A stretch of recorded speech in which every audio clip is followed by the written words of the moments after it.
12वीं के प्यारे विद्यार्थी ध्यान दें। आज की इस वीडियो में हम हिंदी का सेट सी देखने वाले।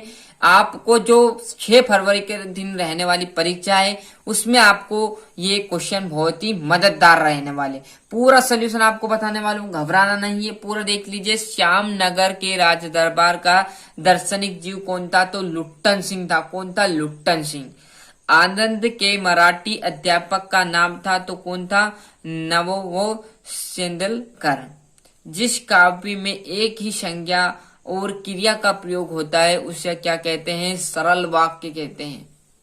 उत्तेजना के मूल कारण को कहते हैं तो विभव कहते हैं। यहां से हम पेज पलटेंगे तो आपके सामने आ जाएगा। यहाँ पर देखिएगा 5वां है ना, हिंदी कविता का जागरण काल किस युग को माना गया? भारतेंद्र युग को। कविता फूल के बहाने हैं तो खिलना। यहाँ पर रिक्त स्थान पूरा प्रोवाइड कराऊंगा। भक्तिन की कहानी अधूरी है पर उसे मैं पूरी नहीं करना चाहता, मतलब खोकर, मतलब खो देना कर उसको पूरी नहीं करना चाहता हूँ। नागार्जुन के कवि है तो किसके कवि है? प्रकृतिवाद के कवि है। और क्या बच्चे क्या कर रहे थे? छत को नरम बनाते हुए दौड़ रहे थे।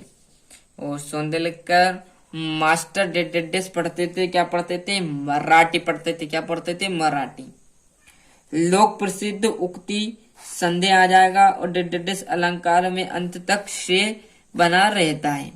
इसका आप कर लेना। यहाँ से जोड़ी देखेंगे बड़े तरीके से। देखो यहाँ पर मैं बता सकता हूँ आपको, याद आपको करना पड़ेंगे पूरे, है ना। क्लियर साथियों?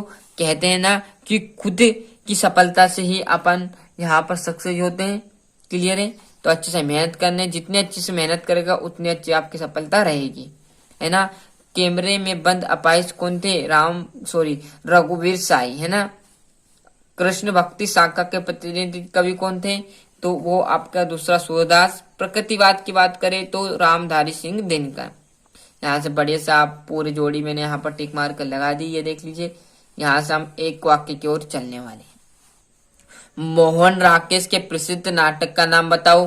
तो लहरों का राजहंस। क्या आ जाएगा? लहरों के राजहंस। कविता का खिलना कौन नहीं जानता है? तो फूल नहीं जानते हैं। बिंब का शाब्दिक अर्थ बताइए? तो मूर्तिष्य प्रदान करना। दो या दो से अधिक व्यक्तियों के बीच होने वाला संभाषण क्या कहलाता है? तो क्या कहलाएगा? संवाद कहलाएगा। क्या कहलाएगा? संवाद, है ना। जैसे हम इस पेज पर आएंगे तो बड़े तरीके से आपको और जो एक वाक्य वो प्रोवाइड कराएंगे। पंचतंत्र में किस प्रकार की कहानी लिखी गई है? तो किस प्रकार की लिखी गई है? शिक्षा प्रदाय। सिंध सभ्यता का सबसे बड़ा नगर कौन सा है? तो कौन सा है? मोहनजोदड़ो। लुट्टन पहलवान को पाल पोस कर बड़ा किसने किया था? तो किसने किया था? विधवा सास ने उसे पाल पोस कर बड़ा किया हुआ है ना। भगत जी का चूरन हाथों हाथ बिक जाता है। बिल्कुल सत्य बात है भैया। यशोधर बापू की शादी 6 फरवरी 1957 में हुई थी। ये बात गलत है। अहो तुम आ गए आज्ञावाचक है, मतलब आज्ञा करी उसने, है ना। तो सत्य बात रहने वाला। सिंगार रस कहता है हास, ये गलत है। बड़े सत्यासत्य का भी आप स्क्रीनशॉट ले सकते हो। आगे सामने देखेंगे तो आपके आ जाएंगे 6ठे क्वेश्चन से। तो पहला क्वेश्चन आपके सामने, शीरीष का पेड़ भयंकर लू के थपाड़े खाकर संसार को क्या प्रेरणा देता है? या क्या संसार को क्या देता है? क्लियर है? श्रम विभाजन का अर्थ स्पष्ट कीजिए। आदर्श समाज किस पर आधारित है? बहुत ही सिंपल क्वेश्चन आपके इस बार पूछे जाने वाले। मनी बैंक से क्या तात्पर्य है? डेस्क किसे कहते हैं? हिंदी के 2 महाकाव्य और उनकी रचना के नाम। पूरा यहाँ पर सोल्यूशन बताएंगे अगली वीडियो में आपको, है ना। अभी आप क्या करो, इनका बढ़िया से स्क्रीनशॉट ले लो। आपकी जो सर ने बताया वहां से आप इन्हें कवर कर लीजिएगा, है ना। तो रुपया छंद की परिभाषा, क्योंकि टाइम कम है साथियों, जितना हो सके यदि होगा कवर तो हम सोल्यूशन में प्राप्त कराएंगे। जब तक आप वैसे बैठो ना, इनको याद करने में लग जाओ, है ना। यहाँ पर मुहावरा किसे कहते हैं? लोकोक्ति के संदर्भ में बिना मुरझाए बहाने के माने को क्या कहते हैं? यहाँ पर 15वां, ये आपका पद्यांश। इसी को पढ़कर क्या करना है? ये नीचे आंसर दिया है, क्या है? ज्ञानी और बुद्धिमान कौन रहता है? इसी में आपको आंसर मिल जाएंगे, है ना। ढूंढने का प्रयास जरूर कीजिएगा, टाइम कम है इसलिए हम फटाफट आपके सोल्यूशन की ओर पढ़ते हैं, है ना। आगे देखते हैं, आपका ये तो आ जाएगा, इसी में से आपको करना है ना। ये देख लीजिए, बढ़िया से आप तो मेहनत कीजिएगा, है ना। और शमशेर बहादुर सिंह अथवा तुलसीदास की काव्यगत परिचय ये आपको हमारे चैनल पर मिल जाएंगे। 2 रचना भी है, भाव पक्षी, कला पक्षी और साहित्य में स्थान, है ना।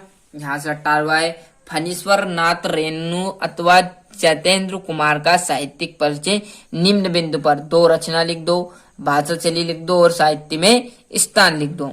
साहित्य समाज का दर्पण है, अथवा देखोगे अपने विद्यालय में आयोजित होने वाली राष्ट्रीय पुस्तक प्रदर्शनी का विज्ञापन बताइए, है ना।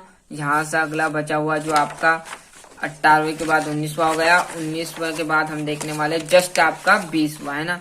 तो 20वां भी आप देखोगे तो यहाँ पर थोड़ा सा एडजस्ट कर लेते हैं, ये है ना। यह आपका 20वां निम्नलिखित पद्यांश की प्रसंग एवं संदर्भ सहित वाक्य, ये इसका तो आ जाएगा। 21वें की बात करूं तो निम्नलिखित पद्यांश के संदर्भ प्रसंग सहित वाक्य, है ना। तो यहां पर देखिएगा, ये इसका तो आ जाएगा, इतना, है ना।